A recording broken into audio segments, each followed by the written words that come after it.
Pro Football Focus, they ranked all the teams in the NFL, of course, by their running back situation, by their group, their all the running backs. Okay, there's 32 of these, of course. I'm going to give you the top 5. All right, let's see if you agree on the top 5. Number 1 is the 49ers. Yeah. Number 2 is the Dolphins. Oh, yeah. There's just like 10 guys. They just had to take it. By the way, that's a team to watch. Yeah, if you're studying teams, do a little poaching. Yeah, that's a team. Davion Ahmed. Yeah, maybe that's a guy that gets let go. That's a team you watch right there. Detroit Lions are number 3.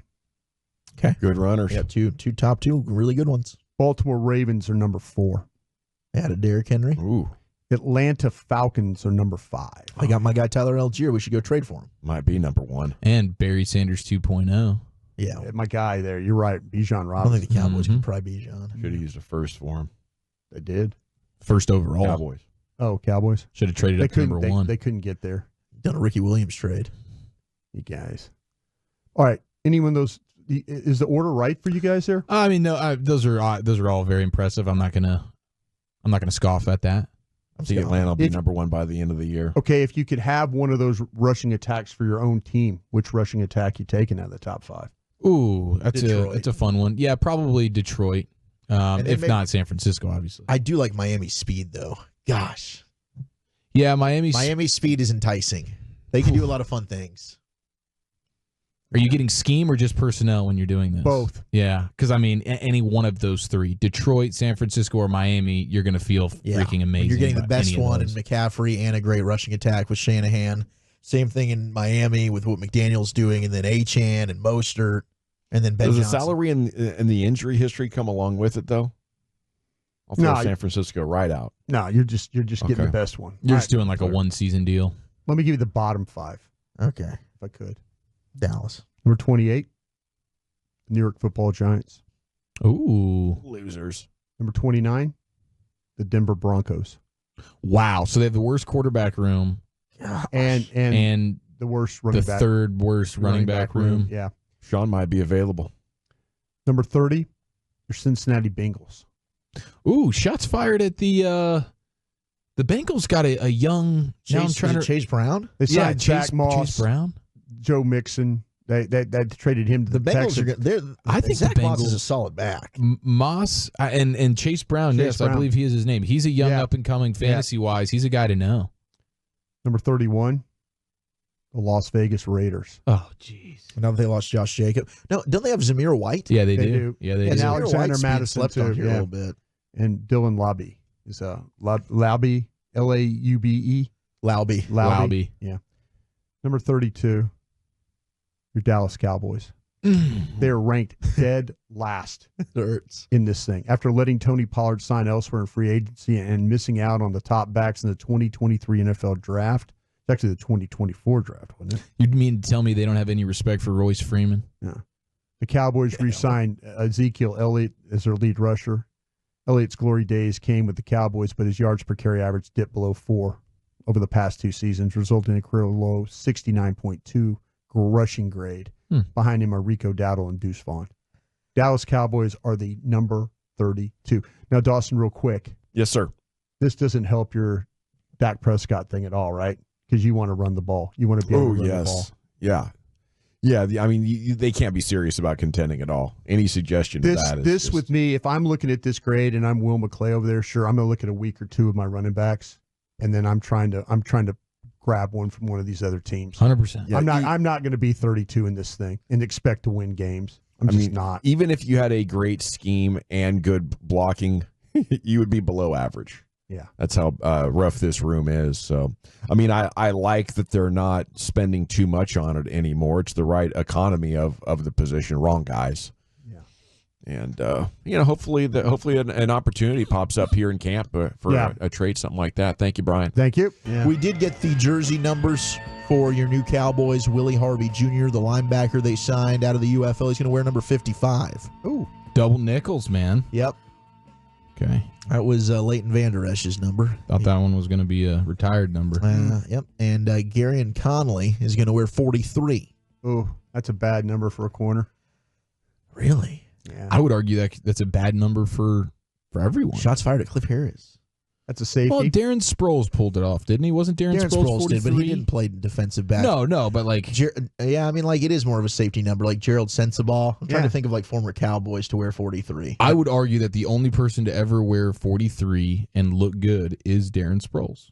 He did look good in 43. Maybe Deuce Vaughn should change his number to 43. Cliff Harris, honestly, was a really good player in 43, but it was a safety. Yeah. He never came up, played some corner. What number was Troy Polamalu? He was 43. He was 43. It's another safety, though. It's a good call. Right? He wore the hell out of that thing. Yeah. He looked great in it. I take back what I said about... Conley's got some safety flex, and we're just projecting ahead at a position change, potentially. Did I get that right? Yeah. Did Polamalu wore 43. Did he? You did. Okay. Yep, you nailed that one. Okay. See, your brain's not failing you as much as you think. Senior moment. One other note, this is according to TickPick. Average price of a ticket for every NFL team. Who do you think is the most expensive ticket? Got to be the Rams. Yeah, one of those Just West ram it. Coast. Rams, Niners, maybe. I would say, you know who another team I'd throw in there? Uh-huh. I'd throw in the Giants. Okay. You guys are, I mean, you've mentioned some teams that are up there. 49ers, fourth most expensive at $299 All right, let's average. guess. Oh, Here. it's the Cowboys. Chiefs. Chiefs are third most at $371. The Kansas Chiefs. Yeah, the Kansas Chiefs. Mm-hmm. Kansas Chiefs. Number one, though. Wait, hang on. Give us a hint. Brian's a big fan. Green Green Packers. Bay. No Super Bowl there. Oh, Boston. No, that's the Celtics specifically. You might have worked there, had a cup of coffee there. Jags. Oh, Raiders? The Raiders. Oh, that's right. That's right. $433 is the average price Cup of coffee. for a Raiders literally game. a cup of coffee. But you know what it is it's probably the best destination out of everyone wants It to go is. see their team play in Vegas. It's the smallest seating capacity, I believe. That would make sense too. Why it would be more expensive. Cowboys and Rams are tied, but they're right in the middle at $196. Lowest is the Cardinals at $81. Every other team their average is over $100. I bet Cowboys probably are helped with all the standing room only, like $100. I bet that's a great. Like that the, probably brings the $25, $35 party passes. Brings the numbers down quite a bit. Yeah, that would make sense. The Giants, you mentioned them. They are not ahead of the Cowboys. They're just below at $181 for the average. Jets are next up with $175. What were the Giants again? I'm sorry, I got distracted. They're $185. They are two teams below the Cowboys, right around the middle of the pack there. Who is the cheapest? The cheapest is the Cardinals at $81. You said that already, didn't you? Yeah, and then the Saints are next closest at $102. No, you're good. Killing your segment here. All good. Cowboys, though, are looking at another UFL star. Now, they're not the only team. The Packers are also interested, but Jonathan Garvin, who's a 21-year-old Birmingham Stallion, helped them win their third league title in a row. He had 3.5 sacks, 2 forced fumbles, 19 tackles in 10 games playing for Birmingham. And he played in the NFL with the Green Bay Packers. He was taken in the 7th round in the 2020 draft, totaled 1.5 sacks, 2 passes defense.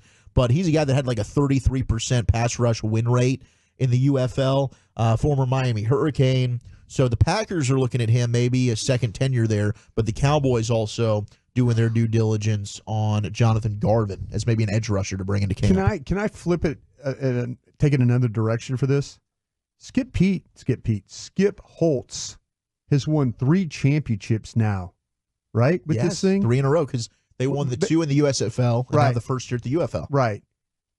Should he get consideration as an NFL head coach? I mean, I know he had he was Louisiana Tech and East Carolina, and he's kind of been a college guy. He was doing a good job at Louisiana Tech. They were always a tough out in Conference USA. But as a guy that's kind of coaching pro players and having success, I think he is a good coach. Now, from the UFL, do you think that jump is to NFL? Yeah, I mean, that's what I'm saying. I guess it couldn't be any worse than J.J. Redick. Have no experience at all. No, that's a fair take, yeah. But I wonder if he's going to start getting some sniffs just because, damn, the guy's had some success with pro players. Sure. And probably some adverse conditions he's had to coach under as well. Yeah. Does he sound like his dad when he speaks? He's not a spitty. Not a spitty. He's not a hawk to a. Yeah. Whew. Well, I hope Lou isn't either.